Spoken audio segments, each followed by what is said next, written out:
What's good, guys? Welcome back to another video. Today I want to do a breakdown of the rest of the Dolphins linebackers, as I just did a major in-depth breakdown of Jaelan Phillips, so I figured I would follow that up with the rest of the linebackers. If you want to check out that Jaelan Phillips video, I highly recommend you do so. You can click on the card above me, or it will be listed in the description down below. I think it's one of the best videos I've ever made, as I really go in-depth with the film. So if you want to check that out, please do so. I really think he's on his way to having a spectacular season, and it's nice to see that just after I made that video, he started making major waves in training camp. So again, if you want to check that out, please do so in the description down below or in the card above me. I really urge you guys to check out that video. I know I covered pretty much everything there is to with Jaelan Phillips in that other video, but I do want to see how he fits in with the rest of the outside linebackers in this video and how the interior linebackers will fare. So with that being said, let's take a look at the rest of the Dolphins linebackers and why I think Tindall will be the steal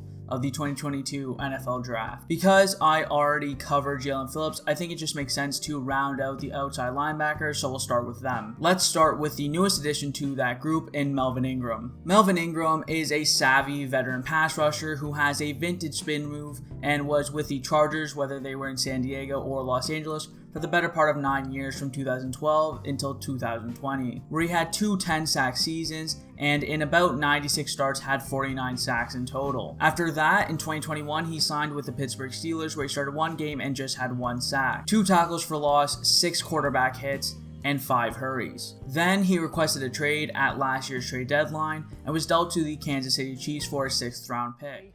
Steelers trading pass rusher Melvin Ingram to the Chiefs. Our Josina Anderson reporting that. NFL Network adding KC sending a 6th round pick to Pittsburgh. 4-time Pro Bowl linebacker reportedly unhappy with his playing time, inactive for the Week 8 win over the Browns with a groin injury.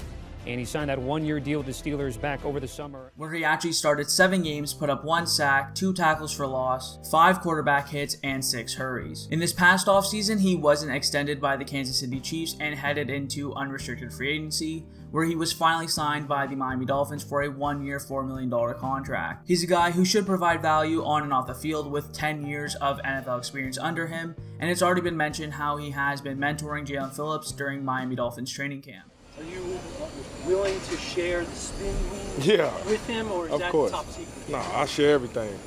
I ain't holding nothing secret, man. I'm sharing everything, because the better he is, the better we are. What's impressed you so far about Jaelan? Man, just everything. Just how he worked, his knowledge of being a young guy and how much knowledge he got to the game, and how he go about his work every day, how he go out there and work, and his work ethic. On the field, he should provide value as a rotational pass rusher at this point in his career. That's at least what I thought and what I think makes the most sense, as we do have a few other guys who are solid at this position, but it seems that Melvin Ingram still believes he should have a major percentage of the snap share. You've been obviously a long-time starter, high-level performer. It sounds like you're okay at this point if you have a rotational role and that you don't I'm going to still be me. Let me cut you off. I'm going to still be me now. So is starting important to you at this stage of your career? Not really. I'm going to still be me. Once I'm not doing that no more, it's time for me to go home. While I can't agree completely that he should be the through-and-through starter, I do enjoy the fact that he is being a competitor and doesn't want to not see the field. I honestly like that he still wants to make an impact, and who can blame him? He is such a competitor that it was reported during training camp he fought to be on the field instead of resting like some of the other veterans. Melvin, Coach McDaniel told us that you basically convinced the coaches to let you do some team drills yesterday. Why was that so important for you? I like playing football, man. It's all football with me. Just trying to get out there and have fun. I still believe that he should be at a minimum splitting evenly with other guys, just because there are guys like Jaelan Phillips who, honestly, if he breaks out like we all think he will, he might even have to take a back seat to. Not to mention that there is another player at this position who I think everyone underrates, whether they're a fan or just in the entire NFL, and I think he will have a major bite into that snap share in Andrew Van Ginkel. Andrew Van Ginkel was drafted back in the 2019 draft, where he was drafted 151st overall in the 5th round. In college, he was a very versatile 3-4 outside linebacker, where he did well to get after opposing quarterbacks and was pretty good in coverage as well. You know, I feel like I'm very versatile. I can do whatever they ask me to do, all special teams, wherever they want to put me on defense. So I think that's what I bring. I can be all over the field. So. His stats showed off that versatility, with 39 tackles, 10 of them being for loss, 6.5 sacks with 2 interceptions, and 2 pass breakups with 2 forced fumbles in 2017. And in 2018 was his senior year as he entered the NFL draft as a 24-year-old overager, and he put up similar statistics in 2 less games than he did in 2017. He's a jack of all trades but master of none type player, as he's a solid tackler, decent in coverage, and can get to the quarterback with a very, very underrated speed. In his rookie year, he only played in 6 games as he acclimated to the NFL as a later round draft pick, even though he was still an older player. In 2020, he unexpectedly started 11 games, but in the end, it was well deserved. In those starts, he played almost exactly like he did in college, like there wasn't some significant jump in talent, even though there obviously is. But again, he showed off how versatile of a defender he can be, which helped the Dolphins make the defense what it is today. Even though he started 11 games, he only played 46% of defensive snaps in a rotation-heavy Brian Flores defense, where he put up 48 tackles, 7 of those being for loss, 10 quarterback hits, and 5.5 sacks, as well as 4 passes defended and 3 forced fumbles, recovering 1 for a 78-yard touchdown. Last year, he started 14 games, and with that jump in games, he also jumped at playing 71% of defensive snaps and put up 71 tackles, 9 of those being for loss, 20 quarterback hits, and 4 sacks, while defending 7 passes in the coverage game. He's a player that should still have a hefty role in this Miami Dolphins defense as a guy who can drop back into coverage as an outside linebacker, which lets other players like Jaelan Phillips pin his ears back and just rush the quarterback. These 3 guys in Eguavoen, Ginkel, Melvin, Ingram, and Jaelan Phillips should bear most of the load in this Miami Dolphins defense for the outside linebacker position, splitting most of those snaps between themselves. I think Phillips should see the most time of the 3, with Eguavoen, Ginkel coming in as a close second, just because of all the things he can do on the field, with Melvin Ingram rotating in a decent amount. I don't want to limit Melvin Ingram to the standard rotation pass rusher just because I do think he's going to play more than that, but I do think that is the role he will have to play on this team. And to be honest, maybe it won't start that way, maybe he will start starting a few games, but honestly by the end of the season, that's how I see it playing out. There are a few other outside linebackers who some will make the team, some will make the practice squad, and some will unfortunately be let go. I honestly think Brennan Scarlett is a sort of lock to make the team, as he was on the team last year. Even though he only played in spurts, he was on the 53 active roster,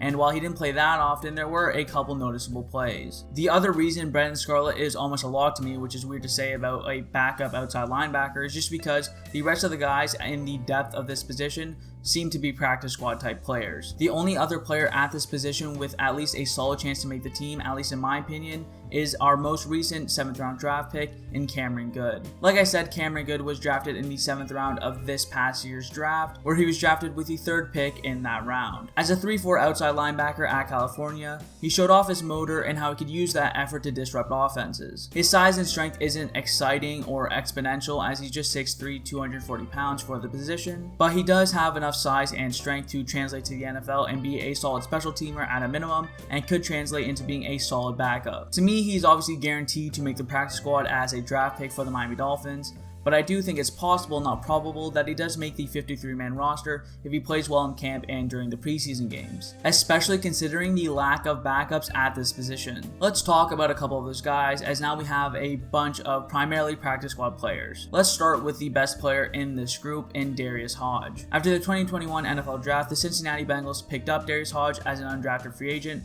but he's waived later that year and was awarded off waivers to the Miami Dolphins in November. He's a shorter guy at just 6'1" for this position and still weighs 245 pounds, but he makes up for that lack of height with his scrappiness. The issue for him is that because of his size, he can't be a guy to put his hand in the dirt, and he has very little experience in the coverage game, so he will need to improve heavily at that, as well as setting the edge in the run game. Honestly, I'm going way too in-depth for a guy who is pretty much just a practice squad player, but he's been making noise at camp, so I figured I would show him his due. There are 2 other players who are playing that pure outside linebacker position who are with the Miami Dolphins at training camp, in Porter Gustin and DeAndre Johnson, but to be honest, they are just practice squad candidates, and that's pretty much it. A guy who fits that same practice squad description, but for the inside linebackers as we shift to the inside, is Calvin Munson. He's been a part of the Miami Dolphins organization for the better part of the last 3 years, but he has bounced around between teams and practice squads. With the amount of guys ahead of him on the roster, he will be at most a practice squad guy, and unfortunately at worst will be just let go from the team. The rest of the linebackers are players who I think should not be let go and should honestly all make the active 53-man roster, and it's a group that should be separated into 2 different categories. The first of those categories are the backups, but more just rotational guys,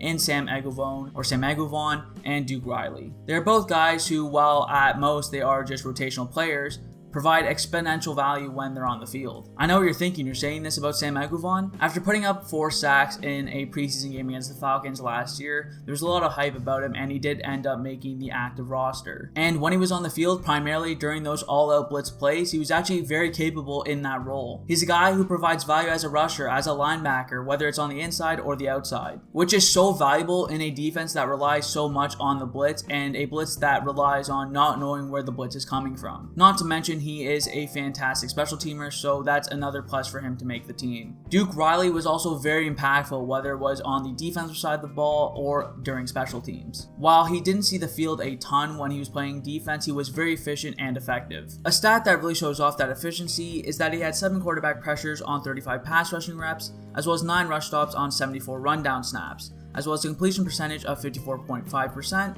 when targeted in coverage. Not to mention, in the special teams game, he had a blocked punt for a touchdown. He's very fast as a player on the defensive side of the ball, and he absolutely flies around the field, which actually does make up for some of his faults as a linebacker with that pure speed. These two players are very similar in the way they play, not exactly the same obviously. They are both above average and honestly pretty great in the special teams game, and can both use their speed on the defensive side of the ball when asked to do so. Then we get to the second category, which are the players who will play on a more down-to-down basis. This category or group brings back the same 2 players as last year for this role in Elandon Roberts and Jerome Baker. Elandon Roberts followed Brian Flores and Josh Boyer to Miami from New England in the 2020 free agency. During his time with the Pats, he started 33 games over 4 years and put up over 206 combined tackles. Over the last 2 years in Miami, he started 26 games and put up 144 combined tackles. He's pretty much a pure run stuffer who struggles a lot in coverage, but tries to lay the boom whenever he can in the run game,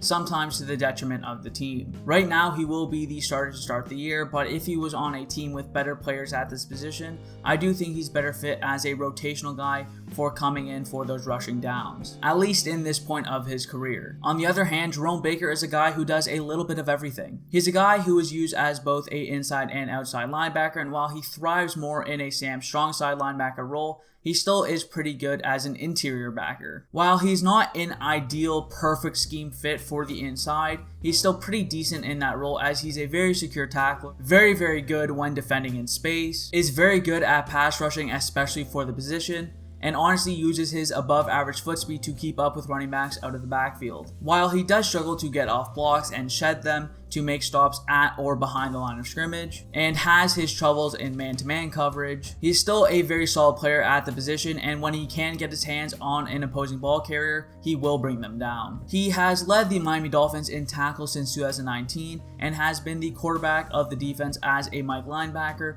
getting the play calls from the coach from the sideline to relay it to the rest of his defense. I personally would like to see him used in a combination of ways, still getting some snaps at the Mike linebacker position, but also using him as a strong side linebacker to be a rusher of the quarterback. So yeah, I do expect him and I do want him to still get a decent chunk of these snaps as an interior linebacker, but I still want to see him used as an outside linebacker as well and getting some snaps at that position. Well, when he's playing on the outside, who's going to fill in that role on the inside, you may ask? Well, the guy who's in the thumbnail and title of this video, and a guy who I think could be the steal of last year's 2022 NFL Draft. Channing Tindall is a 6'2", 230-pound linebacker out of Georgia who drafted in the 3rd round with the 102nd pick in the 2022 NFL Draft.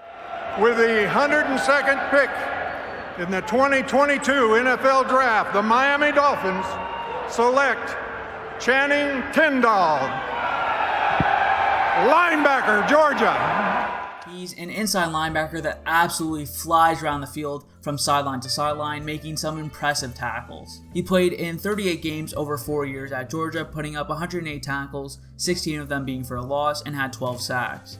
His senior year, last year, he put up a bulk of those numbers, playing 15 games with 67 tackles, 7.5 of them being for a loss, and 5.5 sacks with a forced fumble. With Tindall though, it's not about some crazy statistics that he put up or some extreme athletic traits, it's how he plays as a linebacker. His average size, and I could see that being a problem for getting off blocks in the NFL, and he definitely needs to improve in coverage. While he didn't get the opportunity to show off his coverage skills at Georgia, I can't be sure that they're there, so I do think he will have to improve in that part of his game. But outside of those two so-called issues, all I see is positives. He's an above average play processor as a run stopper and is decisive when making reads as a linebacker, choosing a gap to explode through and make a stop. He stays within his role but is always around the football. His tackling is top notch every way you slice it, whether it's when he's attacking a gap or timing his leap correctly when chasing an opposing ball carrier. He has elite speed, truly elite speed, and his sideline to sideline ability is real. At the draft combine, he ran a 4.47 sub 4.5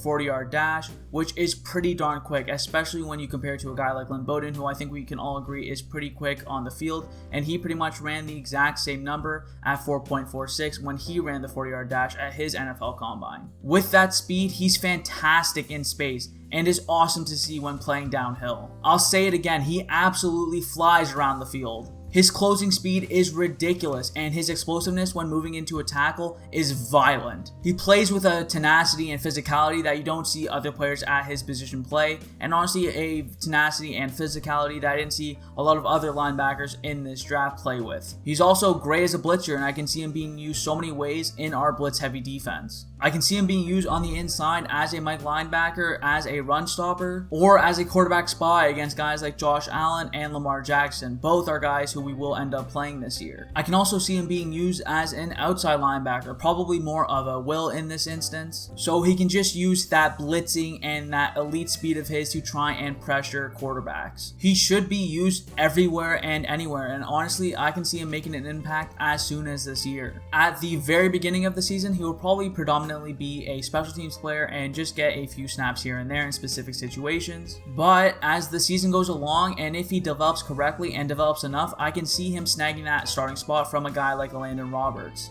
I would say maybe around the midway point of the season, maybe a bit later if he doesn't develop as quickly as we might think. And there's always a chance that they would rather just stick with a veteran who knows the playbook. Elandon Roberts knows the scheme and he knows the defense that he's been playing in, as he's played under Josh Boyer for the better part of his entire career. So that's definitely a possibility. I just wouldn't rule out seeing Channing Tindall snag a starting spot from Elandon Roberts by the end of the year. I just think he's a guy who can take this position group by storm and be a final piece to a defense that's been pretty good for the last few years and just put them over the top to become a truly elite defense week after week. And to me, like I've said, that's very possible. At Georgia, it was hard to stand out as he was surrounded by so much other NFL caliber players. 15 other players were drafted from Georgia in this past year's draft, which is the most since they've switched to a 7-round format. Not to mention, they were stacked at the linebacker position as they had Nakobe Dean and Quay Walker, who were drafted ahead of him in last year's draft. They were two guys who Tindall played with, and they all rotated around in Georgia's defense, which obviously makes it a bit tougher to project them at the NFL level, but I think there's an at least solid chance that Tindall might just be the best of all three of them by the end of their careers. So with him having the chance to be the best of three talented Georgia linebackers, and having the chance to make an instant impact on a defense that should be tops of the league, he could very well end up being the steal of last year's draft. So that's how I see this linebacker position group going. On the exterior, it's Jaelan Phillips, Andrew Van Ginkel, and Melvin Ingram all rotating in that order, with Brennan, Scarlett, and potentially Cameron Goode backing them up. On the interior, we have a bunch of versatile guys who can play on the inside or the outside,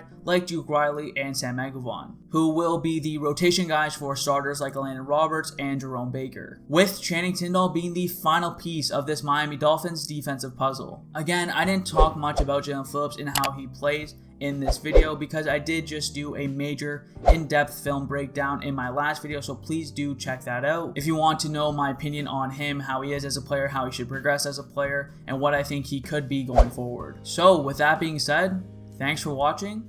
See you next time.